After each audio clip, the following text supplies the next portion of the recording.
All right, so today we're gonna go through class. Now, today we're gonna go through like the 9 diagnostic criterion for borderline personality disorder, and obviously I'm definitely like made a lot of progress, but I'll just talk about like when I was at the lowest of the low, and I really felt like I know I did. I got diagnosed with it, obviously, but when I really had like the most extreme borderline personality disorder, um, even to like being more like normal every day, um, like what the 9 diagnostic criterion look like for me.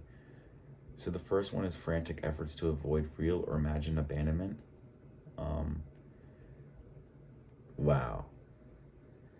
I feel like so I would stay on the phone with my brother and my mom while I was working. I would have them on the phone in my pocket all the time so I felt connected to them. I would go wherever they would go. I would drop all my plans to go to the store with them if they had to go to the store. I would never, ever, under any circumstance, be alone in my house. I would never be alone in my house and feel disconnected from my family. I hated like being away at college because I was separated from my family, my loved ones. Um, just my girlfriend, when she would leave, you know, I had to be around someone at all times. Like being alone was not, I could never be alone. Like being alone made me feel like I was a 4-year-old child, incapable of consoling myself with dealing with these extreme emotions, almost like I was a toddler in a in like a crib, like just, and I was just, I couldn't deal with the world. My family would, they all left me at the house and stuff, and they were going away or going on vacation or doing this, and my girlfriend was away and stuff like that. It would be like, wow, like I don't know how to deal with this world. I can't deal with it. Like I can't deal with it by myself. I need them to buffer the world for me. So a pattern of unstable and intense interpersonal relationships characterized by alternating between extremes of idolization and devaluation. So definitely like this is what we call splitting, and like wow. So like they would be good with my girlfriend or my partner, and I would be like, wow, you're the best. Oh my god, I love this girl. She's the best person in the world, and I really just feel like she's the greatest. And oh my god, I'm so lucky, and I'm gonna be happy. We're gonna be happy. We're gonna make it forever. We're gonna be. She does one thing, like she does something that triggers me, and literally you feel like the shift. Like it's not like, oh yeah, like you get mad at the person. No, no, no. It's like your whole being feels, I hate this person. They're the worst person in the world. They're the reason that they're causing me all this trouble and all these problems in my life, and they're the worst people ever, and I want to get rid of them and all this stuff, and just this anger and this wrath, and oh my gosh, they're the reason for all my problems, and they hate me, and they always abuse me, and they cause me so much harm. They don't care about me. They don't care about me. They don't care about me. They don't care about me. And then maybe something like, maybe you push them away, and guess what? It flips back. Whew, oh my gosh, they're gone, and they're the best person in the world. What am I gonna do? They're the greatest person in the world. I love them so much. I need them. I can't live without them. One is you can't live with them. The one is you can't live without them, and that's something that you really feel. Like that is literally something that it feels like that in your whole being. So the identity disturbance, markedly and persistently unstable self-image or sense of self. Yes, like just not knowing who you are, not knowing what you like. Like one day you like this, and then the next day you like this.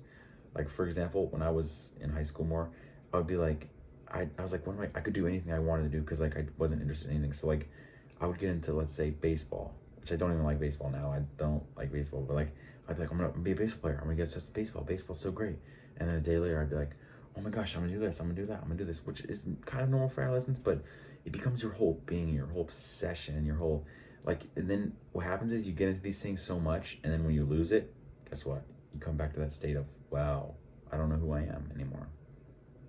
And like, yeah, so like, you know what I mean? You go from, and a lot of it's depending on your partner. Like you want to be what your partner wants. So if your partner's a hippie, you're gonna be a hippie. If your partner's grunge, you're gonna be grunge. If this, and then guess what happens is like you live that, and eventually you start to feel like, wow, that's not really me, and you get the imposter syndrome, and that's what happens. So impulsivity, and at least 2 areas that are potentially self-damaging: spending, sex, substance abuse, reckless driving, binge eating.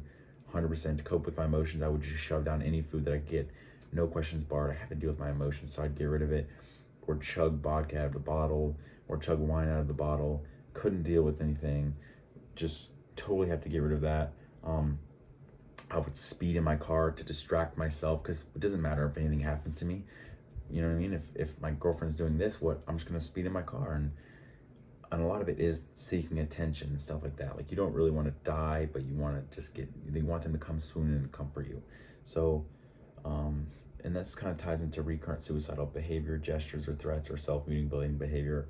So yeah, like, I would just feel like I didn't want to eat because I would want to like starve and like wither away, or I would do this or take that or drink or do things that put me in danger, because you want someone, it's almost like you want the people around you to come in and swoop in and say that they love you and just comfort you and give you this and give you that. So you put yourself in danger and harm's way for them to come in and prove that they can care for you and love you in that way. So affective instability due to a marked reactivity of mood. So intense episodic dysphoria, irritability, anxiety lasting a few hours and only rarely more than a few days. Well, that's definitely like, so like, you're in a good mood one moment and you're happy and you're this person, which is another problem with the identity part. It's like I'm this happy, oh, I'm a hippie, I grow out my beard, I'm doing great, I like want to grow flowers and be out here. And then guess what? Something happens, you hear a sad song or you're reminded of a past experience, and then you start listening to all this sad music and you're just, and like, but it's like your whole being and your whole body and your whole soul moves with that shift. And like, literally, you tell a wrong joke or someone says a wrong joke about you, or you see something that upsets you and triggers you, your whole mood changes. Like, it's bipolar in a way, but it's bipolar in the broader picture of borderline personality disorder, and obviously seek the like care of a medical health professional. I'm not a medical health professional. I'm just saying what it looks like for me. Chronic feelings of emptiness cannot be understated. Cannot be understated.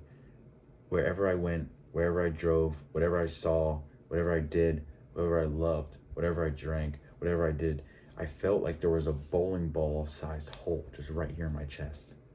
Just an emptiness.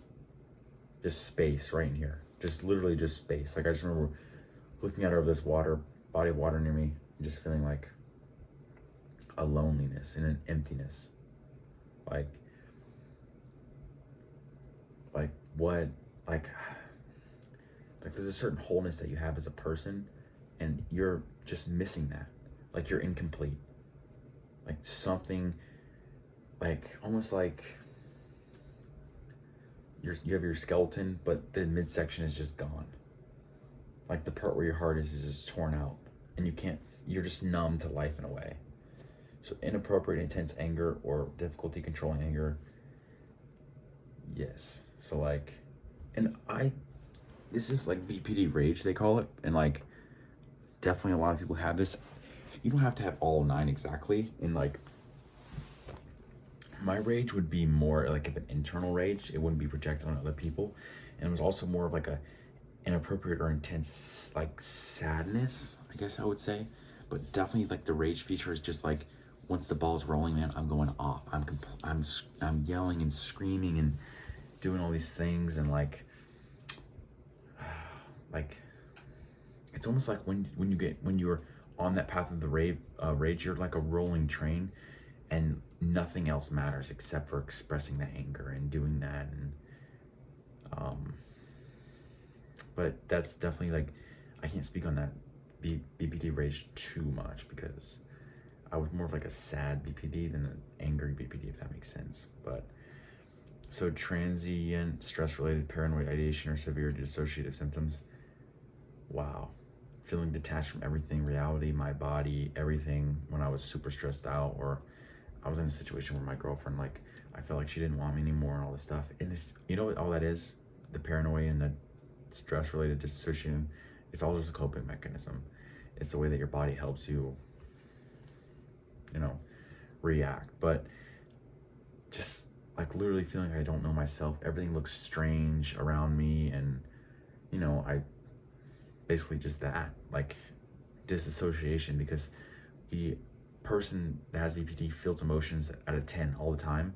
So like you feel like you can't deal with that, so it numbs everything out, including your sensory world and your emotions and the feelings for your loved ones and everything. So that's the 9 symptoms of BPD and what they look like for me from the DSM. So yes.